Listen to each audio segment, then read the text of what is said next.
Hello, beautiful people, and welcome back to my podcast where you can gain insight on my perspective. My name is Hayden, and this is episode 20 of a series called 24 Lessons I've Learned in My 24 Years of Life. Today's episode is called Let Them.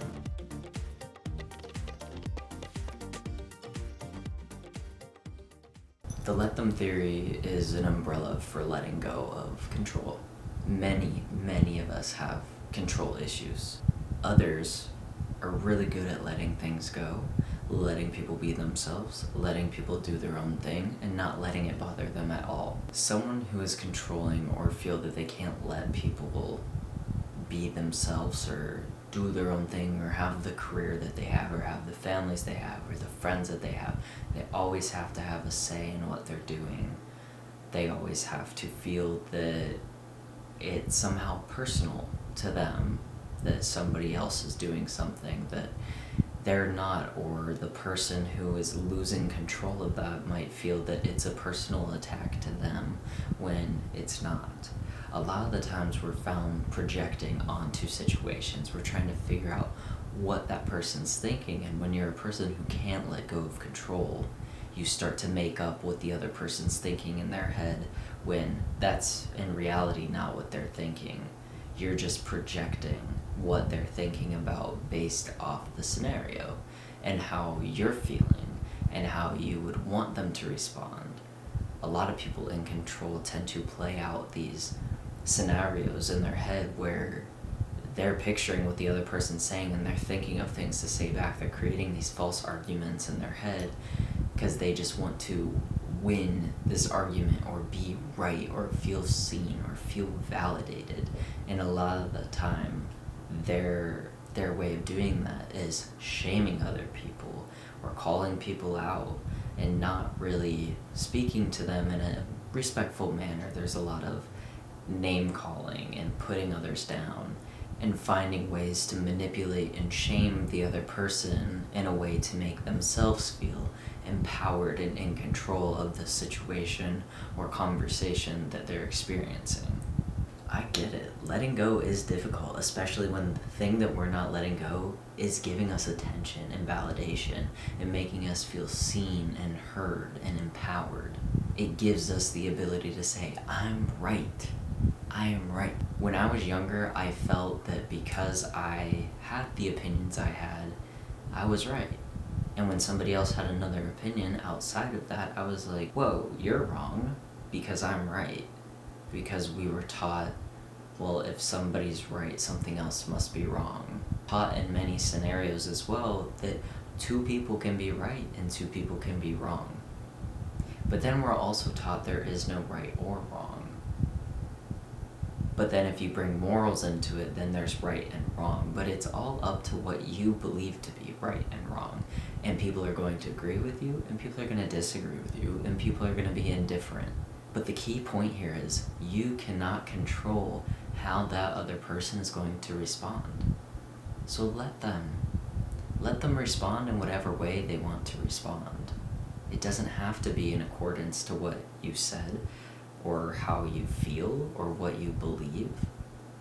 There's no point in trying to control a factor that is outside of your control. If you have to attempt to control someone by shaming them or putting them down or making them feel embarrassed to empower you, if that's the way you're practicing to live your life to be your true self, by all means. There's somebody out there doing the exact opposite, which is having, I would say, more meaningful conversations in a more respectful manner, actually listening to what that person has to say rather than projecting and manipulating them to work their way into your storyline, your narrative that you're creating and projecting out onto the people around you. When I was younger, I didn't always feel seen or heard. And since I took a long time to work through those problems, that bled into my adult life. So in order for me to feel seen or heard, yeah, I did put people down. I will admit that. I'm all about admitting my faults. I'll admit when I'm wrong because I don't always want to be right. I love learning from other people because if I say I'm right all the time, you're wrong, I must know everything and there's nothing left for me here to learn, which is never the case because I never want to stop learning. That's something I've learned over the years by just owning up and being like, you know what, I'm wrong. And you are right. And I can see how you're right. I can see from your perspective. I respect you. I respect you for that opinion, even if I don't agree with it, but you're right. You are right.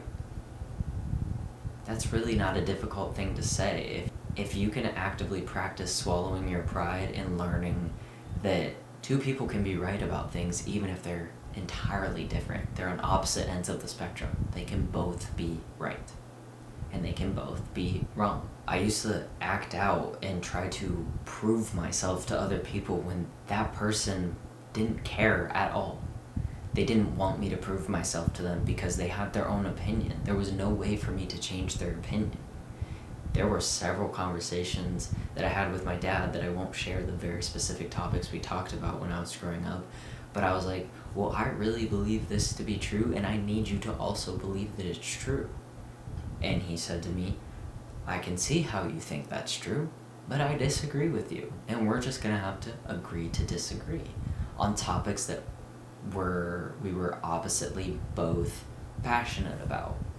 And it felt awful to be passionate about something and you want your dad to accept that and believe you and agree with you. But that wasn't the case, and that was one of the times that I realized I have to let go what's outside of my control, because if I spend all my energy trying to manipulate somebody into trying to think the same way as me, or believe the same thing as me, or have the same opinion as me, or just be like me in general, as a form of validation or being seen or feeling equal, I would have no energy left. And over the years I learned to just stop arguing. There's days where I end up arguing because I feel that, my point is not being seen or heard, and maybe it's a reoccurring thing. If it happened just once, that's a time where I'm like, I'll let them believe what they believe to be true to them, and I'll continue believing what I believe to be true to me. And we're both right. It's fine. Even though they think I'm wrong, they're allowed to believe that. I let them believe that. I also let people misinterpret me. If I tell you who I am and you don't believe me that that's who I am, I'll let you. You can talk about me in whatever light that seems fitting to your narrative. That doesn't bother me one bit, because I know who I am, and the people that spend time with me know who I am. So your judgment of me doesn't really affect me in a way that I should be changing who I am to fit your narrative. Because the people that don't accept you for the person that you are, for any characteristic or aspect of yourself, those are people trying to control who you are within their narrative. I had a partnership in my life at one point where this person could tell that I changed, but made it out to be a bad thing that I changed because they saw I couldn't fall under their manipulation of who I seemed to be within their narrative, which was a very scary thing, because I was like, hey, I am a different person. I have become a different version of Hayden, but I'm still Hayden. There's a lot about me that didn't change, and there's also a lot about me that did change for the better. At least I believe for the better, because I don't like to be stuck in ways that used to anchor me down and bring me down to be a lesser version of myself, a less knowledgeable version of myself, a less caring, kind, compassionate version of myself. I love the version of myself today, and I only want to continue to grow, and the only way for me to really do that is to just let go, trust that people are going to see me for me, and if they don't, they don't, and I will let them. It's not in my control. Anything outside of your control is not something you should try to manipulate or shape in a way to fit your storyline. Just like if you have a crush on somebody and they don't seem to have a crush on you, you shouldn't be trying to manipulate your way in. You shouldn't be trying to force your way in and weasel your way around the fact that that person doesn't like you, and try and do multiple things to convince them to like you. If somebody doesn't like you right off the bat, move on. Let them. Just let them. Through this theory, I've learned to listen and not really give feedback. Of course, I will ask somebody, do you want a solution? Are you looking for feedback, advice? Let me know what you want from this, but I'm not willing to argue with you or disprove or do anything that you want to hear simply because you don't want it to flow naturally. A lot of the times when people are talking, they do want to be seen and be validated, but if it's something that you don't agree with, you can still validate it without agreeing with it, but also understand that's what that person wants to do, but that is not what I would do. And understand that's okay, because we all deal with things in our own ways. And we can go about it in our own ways, but we never have to conform to that person's ideology of this is how it has to be in this situation, and everybody else has to see it this way. Which I think is a big issue, that people don't know how to let go of that. Everybody tries to control people in one way or another to make things make sense, and not everything's meant to make sense. But we all try and find a way to make something make sense, and that's if a lot of people are talking about the same thing and they're in agreement with it, they want everybody else who's not already believing that thing to believe, we gotta do this, we gotta say this, we gotta advocate for this. Not everybody's going to agree with you, and it's not your job to get everybody on board to do the same. If somebody doesn't want to, let them. You're not wrong or right for doing what you want to do in that situation. So many people have a multitude of stories and perspectives and information, so of course it's going to be different from yours at one point in time or another. You're going to find similarities and differences within literally everything that anybody says. And I understand it is very hard when you're in the heat of things to just be like, I let go.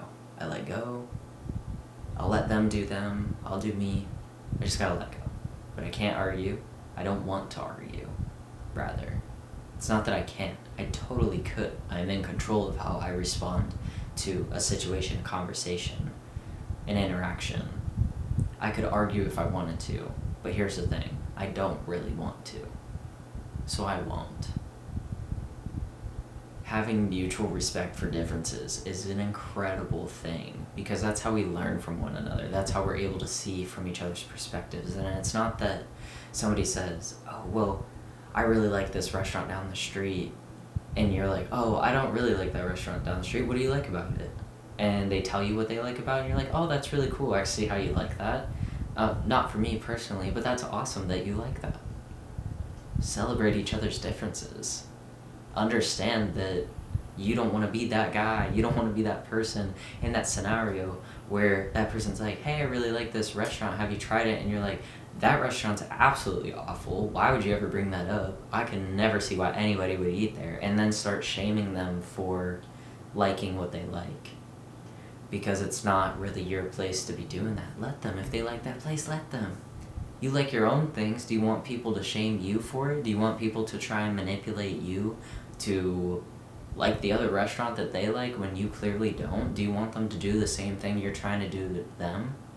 Do you want them to try and control you the way that you're controlling them? I personally don't think so. I saw how I tried to control people and manipulate them into thinking the same way that I thought. And that's wrong. For me, personally, for my morals, it's wrong for me. It makes me feel awful. It does not make me feel like a good person. And I absolutely despise when somebody does it back to me. It makes me feel icky. It makes me feel gross. It makes me feel definitely not validated, seen, or heard.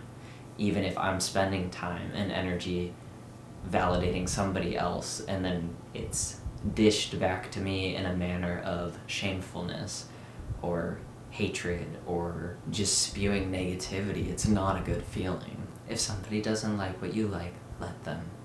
It's not your job to convince them otherwise. Not everybody has to see from your perspective. That's why I talk about these things on my podcast, because going through these things alone and not having even a guideline to follow to navigate your way through these conversations, through these situations, it's hard, because I sure as hell didn't have one. I tried to piece together information along the way, and it was making me frustrated, because I was like, I do agree with you, but I'm angry that I agree with you. There was just a lot of stagnancy and anger. Nothing was flowing, nothing was moving. I continually hit that brick wall that just made me feel so beneath everyone else. I didn't always feel beneath because I understood that there wasn't really anybody above me and there wasn't anybody beneath me.